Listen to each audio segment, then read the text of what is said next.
12 minutes ng buhay ko ang hindi ko na may babalik sa pagnood ng pinaka-trash anime sa buong lineup ng Spring 2025. To think na mas mataas pa ang ranking or placement nito sa mga anime gaya ng Yoforma, Yaiba at Zatsotabi dito sa website ng My Anime List. It only shows lang na we're just few years away bago ang iba sa atin ay magjowa na ng AI. Pero sa totoo lang, minsan mas maayos pa kausap ang ChatGPT kasi at least sila hindi gumagamit ng mga salitang Sofer at Forda. Mino, what's up?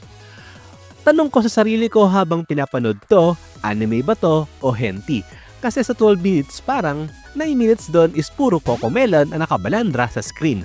Like wala namang problema doon sino bang may ayaw, kaso ang problema it's way too much to the point na nakakaumay na. Wait, how dare me to talk about something without giving the sauce, diba? Well, itong anime na Makina Sans a la Bot, as I said earlier. Part ito ng seasonal lineup ng Spring 2025. Tungkol to sa isang boy genius na maraming alam sa robotics. Siya si Akutsu Eita. Pero I'm pretty sure by 3 seconds nakalimutan nyo na yung pangalan niya. To sum up his character, isipin nyo si Jimmy Neutron. O kung medyo nasa demographics kayo na pawala na o straight up wala na sa kalendaryo, para siyang si Gadget Boy. Oo na, randomly ko lang naisip yung reference na yon kasi isa sa mga all-time favorite anime ko to nung bata ako. Anyway, nakilala niya ang hot na hot at sobrang sexy niyang classmate na si Makina. Wait, teka, parang mali.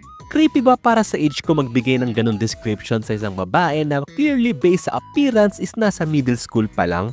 Pero what if kung let's say hindi naman siya talaga tao like android/humanoid/AI siya?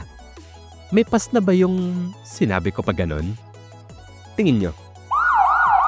Balik na lang tayo sa kwento. So isang hapon pag-uwi ni Boy Genius, nakita niya sa harapan ng apartment niya si Makina na nakabalot ng makapal na tela.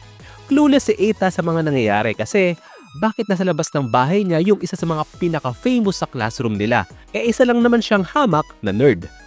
Dito pinakita ni Makina ang kanyang katawan pero ang kinagulat ni Eita is hindi pala tao itong si Makina kundi isang robot. Sira-sira si Makina kaya ibinigay niya ang instruction manual niya para ayusin siya ni Eita. Napili siya ni Makina bilang chosen one kasi maalaga raw sa robot si Eita.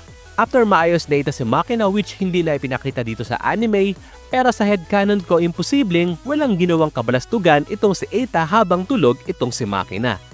Ay wag ganun na, always remember na consent is king. Tandaan nyo yan.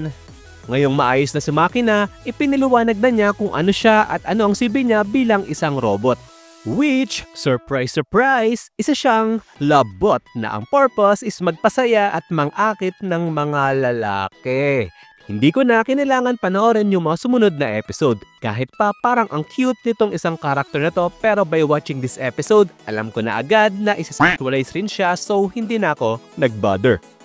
Kung trip nyo manood ng mga nonsense anime na ang sole purpose lang is mag-provide ng fanservice, uncensored fanservice pala, I mean, feeling ko ito yung anime na papatok sa panlasa ko.